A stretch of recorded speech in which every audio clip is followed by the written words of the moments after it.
एक आदमी को कॉल आती है। इसका नाम सैंडी होता है। ये कॉल इसको एक स्कैमर की तरफ से आती है कि आपके बैंक अकाउंट की डिटेल्स लीक होने का खतरा है, तो आप हमारी फ्री वाली प्रोटेक्शन हासिल करें, पर इसके लिए आपको हमें अपनी डिटेल्स देनी होंगी। तो सैंडी इसको अपने अकाउंट की तमाम डिटेल्स दे देता है।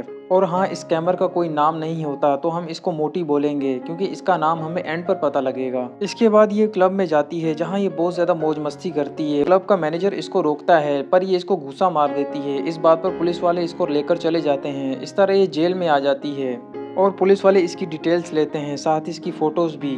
दूसरी तरफ हम सैंडी को देखते हैं। ये अपनी प्यारी सी फैमिली के साथ एंजॉय कर रहा होता है क्योंकि इसकी आज बर्थडे होती है। और साथ ही हमें ये भी पता लगता है कि सैंडी की बीवी पेट से होती है और इसके साथ साथ इनकी सेविंग्स भी बहुत कम होती जा रही थी, जिसके लिए सैंडी बहुत मेहनत करता है। सैंडी ऑफिस में होता है तो इसका बॉस इसको बुलाकर कहता है कि मेरे लिए कुछ बोनसेस बनाओ।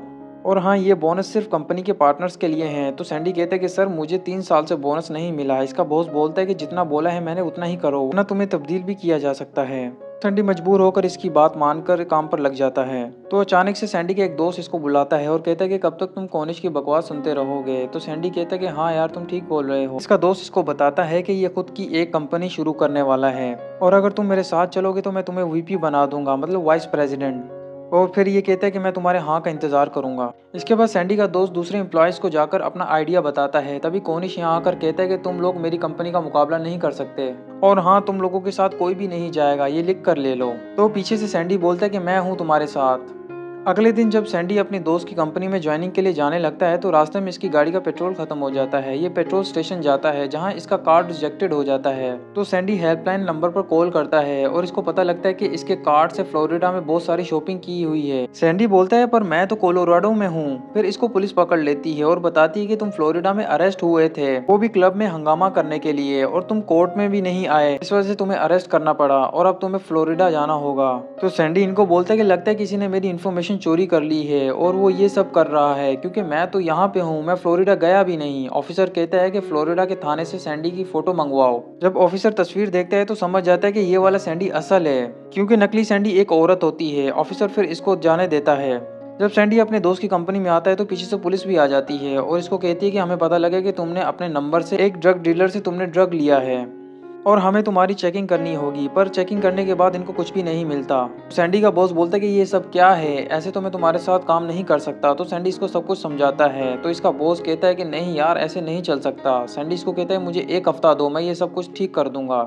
तो इसका दोस्त जो कि इसका बॉस होता है वो कहता है कि ठीक है, सिर्फ 1 हफ्ता है तुम्हारे पास। इसके बाद सैंडी को पता लगता है कि उस मोटी ने एक अपॉइंटमेंट ली है। सैंडी उस जगह का पता हासिल कर लेता है और ये फ्लोरिडा चले जाता है। फ्लोरिडा पहुंचकर सैंडी को ये मोटी मिल जाती है। ये मोटी का पीछा करने लगता है पर मोटी को भनक लग जाती है। तो मोटी इसके साथ एक गेम खेलने लगती है जिसमें ये सैंडी की कार को आगे से टक्कर मार देती है।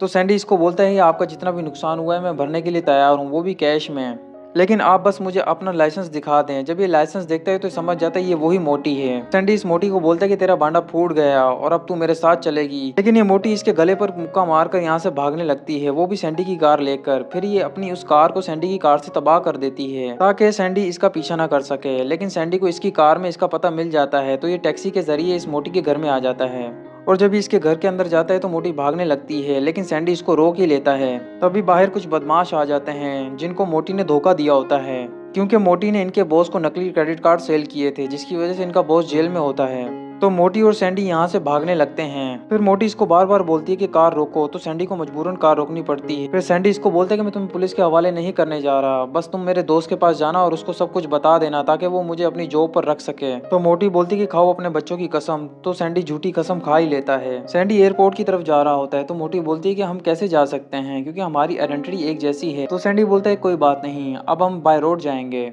पर मोटी सफर की शुरुआत में ही इसका दिमाग खराब कर देती है। जो लोग मोटी के पीछे लगे होते हैं वो एक टारगेट किलर को हायर करते हैं और कहते हैं कि ये सैंडी नाम की औरत है, इसको खत्म कर दो। और इस मोटी की आखिरी लोकेशन एक सैलून है। ये किलर उसी सैलून की तरफ आ जाता है और ये बड़े प्यार से उस मोटी की इन्फॉर्मेशन ले लेता है।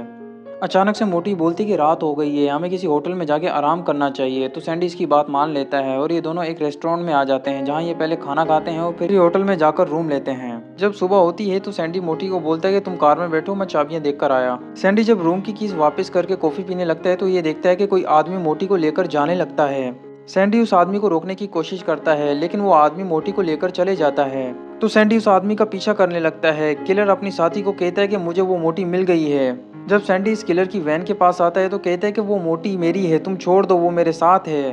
पर मोटी इस किलर को रोकने की कोशिश करती है और साथ ही सैंडी को बोलती है कि इसको जोरदार टक्कर मारो। तो सैंडी ऐसा ही करता है, जिसकी वजह से किलर की वैन उलट पुलट हो जाती है। इसके बाद सैंडी कार रोककर जल्दी से मोटी को देखने जाता है। मोटी एकदम से बाहर आ जाती है। मोटी सैंडी को बोलती है कि इस वैन की तो माँ बहने को हो गई, लेकिन तुम्हारी गाड़ी अभी भी ठीक ठाक है। तो तभी अचानक से एक ट्रक आकर इसकी गाड़ी को उड़ा देता है और हाँ, इसको कहते हैं काली जुबान। हम देखते हैं कि सैंडी उसी वैन को लेकर जाने लगता है और इसी वैन में किलर भी होता है, जिसको मोटी टेप से बांध रही होती है। लेकिन अचानक से इस किलर की कार भी खराब हो जाती है। तो सैंडी मोटी को कहता है कि यहाँ से करीब ही एक बस स्टेशन है, हमें वहाँ जाना होगा। इसी दौरान किलर मोटी को बोलता है कि तुम जहां भी चले जाओ, मैं तुम्हें ढूंढ लूंगा। और इस तरह इन दोनों को चलते चलते रात हो जाती है। तो ये रुककर जंगल में ही आराम करने लगते हैं। तभी एक सांप सैंडी की पैंट में घुस जाता है, तो मजबूरन सैंडी को ये पैंट उतारनी पड़ती है। फिर अचानक से एक और सांप सैंडी के ऊपर आ जाता है, जो कि इसको लव बाइट दे देता है और इस वजह से ये बेहोश हो जाता है। फिर ये जब उठता है तो ये खुद को बस स्टेशन में पाता है। फिर ये मोटी को बोलता है कि ये पैंट किसकी है। तो मोटी बोलती है कि मैंने एक भिखारी से चुराई है। सैंडी बोलता है कि छोड़ो, अब चलते हैं। तो मोटी बोलती है कि डेनवर्थ जाने वाली बस 3 दिन बाद मिलेगी। ये सुनकर सैंडी बहुत ज्यादा उदास हो जाता है और कहता है कि सब खत्म हो गया। पर जब सैंडी अपनी जुराब उतारता है तो इसमें इसको $300 मिलते हैं, जिसकी मदद से सैंडी एक किराए पर कार लेता है और अपनी मंजिल की तरफ निकल पड़ता है। हम देखते हैं कि वही किलर यहाँ आता है और वो बड़े प्यार से रिसेप्शन वाले को कहता है कि वो कहाँ गए हैं। रिसेप्शन वाला बता देता है। पीछे से वही दोनों बदमाश इसको शूट कर देते हैं, जिससे किलर का कान जख्मी हो जाता है और ये दोनों किलर को बोलते हैं कि अब तुम इस केस से दूर रहो। मोटी और सैंडी जब अपने रास्ते पर होते हैं तो ये दोनों रुककर एक जगह पेट्रोल डलवा रहे होते हैं। तो सैंडी इसको कहता है कि पेट्रोल के पैसे भी नहीं है आगे के लिए। तो मोटी बोलती कि चलो किसी को लूटते हैं। सैंडी मना कर देता है। मोटी बोलती है कि मेरा कहने का मतलब था कि उसको लूटते हैं जिसने हमें कोई दुख दिया हो। तो सैंडी बोलता है कि हाँ, मेरा पुराना बॉस कॉनिश, उसने मुझे बहुत दुख दिए हैं और उसके अकाउंट में बहुत सारे पैसे होंगे। और साथ ही कहता है कि सेंट क्लेमेंस में इनकी ब्रांच भी है। मेरा ये प्लान है कि हम उसकी फाइनेंशियल इन्फॉर्मेशन निकालेंगे, बाकी तुम देख लेना। मोटी कंपनी के अंदर जाती है और बहुत अच्छे से एक्टिंग करती है, जिसकी वजह से सैंडी को अंदर आने का मौका मिल जाता है। और फिर ये एक एम्प्लॉय के कपड़े उठाकर पहन लेता है और ये दोनों अकाउंट्स ऑफिसर के पास जाते हैं। सैंडी इस ऑफिसर के पास जाता है और कहता है कि मुझे यहाँ इंस्पेक्शन करने के लिए बुलाया गया है और मुझे मालूम है तुम लोग जो यहाँ 2 नंबरी कर रहे हो, और हाँ, तुम मेरे काम आओगे तो कल को मैं तुम्हारे काम आऊंगा। तो ऑफिसर इसको रूम का कोड बता देता है। फिर सैंडी अपना काम शुरू करता है और मोटी उसके बॉस का डुप्लीकेट कार्ड बना लेती है। लेकिन बाहर उस ऑफिसर को इनकी असलियत का पता लग जाता है, तो ये अंदर आने लगता है। हम देखते हैं कि ये दोनों अपना काम करके निकल चुके होते हैं। फिर ये दोनों कुछ आराम करने के लिए लग्जरी होटल में आते हैं। फिर मोटी शॉपिंग के लिए जाती है और अपना बहुत अच्छा सा मेकअप भी करवाती है। जब ये सैंडी के पास आती है तो सैंडी कहता है कि ऑसम लग रही हो। फिर ये दोनों कुछ बातें करने लगते हैं। बातों बातों में मोटी इसको बताती है कि इसका असल नाम कुछ और है, क्योंकि ये एक अनाथ है। तो सैंडी इसको कहते हैं कि वाकई में तुम्हारी लाइफ बहुत ज्यादा टफ रही होगी। फिर मोटी इसको बोलते कि सॉरी, लगता है मैंने कुछ ज्यादा ही सच बोल दिया। पर तभी वही अकाउंट्स ऑफिसर पुलिस के साथ आता है और इन दोनों को अरेस्ट कर लिया जाता है। पुलिस इन दोनों को लिफ्ट के जरिए नीचे लेकर जाने लगती है। हम उन दोनों बदमाशों को भी देखते हैं, ये आपस में बात कर रहे होते हैं अपने बॉस से, और ये बॉस इनको कहता है कि उसको खत्म कर दो जल्दी से। तभी वो पीछे से किलर आता है और इन दोनों की टांगों में एक एक गोली मारता है और फिर बहुत ही प्यार से उठाकर इनको अपनी कार की डिग्गी में डाल देता है। लड़की इसको कहती है कि तुम हमारे साथ मिल जाओ। तो किलर कहता है कि नहीं, अब बस मुझे अपनी वैन का बदला चाहिए। जब पुलिस सैंडी और मोटी को लेकर जा रहे होते हैं तो मोटी हैंडकफ खोलकर शीशा तोड़ती है। इस तरह ये दोनों बाहर आ जाते हैं। तभी पीछे से किलर आता है। ये सैंडी को ठोकने लगता है, पर मोटी बीच में आकर खुद ठुक जाती है। पुलिस वाले इस किलर को पकड़ लेते हैं। साथ ही पुलिस वालों को इसकी कार की डिग्गी में से वो दोनों बदमाश भी मिल जाते हैं और इस तरह पुलिस इन तीनों को अरेस्ट कर लेती है। सैंडी मोटी को बोलता है कि तुमने मेरे लिए अपनी जिंदगी को दांव पर लगा दिया। तो मोटी इसको बोलती है कि मैंने जो तुम्हें अजियत दी है उसके बदले में मैं इतना तो कर सकती हूँ। सैंडी मोटी को अपने घर में ले आता है, जहाँ ये इसको अपनी फैमिली से मिलवाता है। सैंडी बोलता है कि ये आज रात हमारे साथ रुकेगी, फिर सुबह मैं इसको अपने बॉस के पास ले जाऊंगा। ये सब मिलकर डिनर कर रहे होते हैं। मोटी बच्चों के साथ बहुत ही हंसी मजाक करती है। फिर ये सब सो जाते हैं।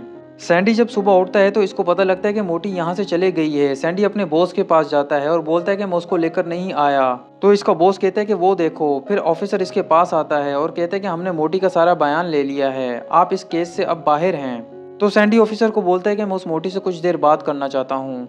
सैंडी मोटी के पास जाता है तो मोटी बोलती है कि मैंने सोचा था कि तुमको एंड पर धोखा दे दूंगी, लेकिन तुम्हारी अच्छाई और तुम्हारा साथ मुझे बहुत अच्छा लगा। और ये बोलकर ये चले जाती है। 1 साल बाद हम देखते हैं कि सैंडी अपना जन्मदिन फिर से मना रहा होता है और ये थोड़ा सा केक पैक कर लेता है मोटी के लिए। फिर ये सब जेल में आ जाते हैं मोटी को मिलने के लिए। ये सब आपस में बहुत ज्यादा बातें करते हैं आखिर में सैंडी मोटी को बोलता है कि मैं तुम्हारे लिए कुछ लाया हूँ। मोटी देखती है कि ये तो इसका बर्थ सर्टिफिकेट है जिसमें इसका नाम डॉन बजी होता है। तो मोटी बोलती है कि कितना भद्दा नाम है मेरा, और ये रोने लगती है और इसके साथ ही ये सैंडी को गले लगा लेती है।